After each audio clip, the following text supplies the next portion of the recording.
So Ethan, as we just described, thanks to your brace and now with the Schroth, your curve here that was 42.8 is now down to 39.2, okay? And that lower curve also has been, is that stable, Christina? That one improved as well. Oh, so it went from 33.6 down to 33, which is awesome, right? But you're 17, you can see your growth plates here are just about capped off. But as I was saying, we can't stop worrying altogether, right? Because we do have to have lifelong follow-ups. We definitely want you to, here, you can hold the camera. We definitely want you to do the Schroth, right? To do that religiously from now on, okay? So what I was going to explain to you is the biology of what's happening in the disc and why we need that lifelong follow-up. So if we bend this model the way your scoli is, right? You've got that right thoracic curve, right? And then your curve below here is going this way, right? So what that means is, let's just focus on the lumbar area. Put your finger in there. So if this disc is tilted because of your scoli, can you feel the pressure? Yeah. So there's more pressure on this side than on this side, okay?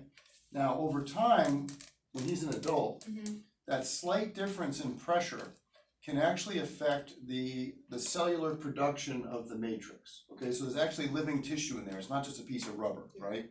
And so with time, what can happen is the cells, when it's under excess pressure, in some patients will produce less of what's called the proteoglycan. Can you say that? Proteoglycan. Okay, proteoglycan is what gives it its shock absorbency. Also collagen. You've heard of collagen. Yeah. But proteoglycan is what actually gives us its strength and its shock absorbency. And when I was in college, I actually studied that in living cartilage, okay? So just stick with me for a second. So put your finger in there. So if the cells on that side are getting overloaded, if it produces less proteoglycan on that side, yes. What is that going to do to the strength of the cartilage on that side? Is it going to make it stronger or weaker?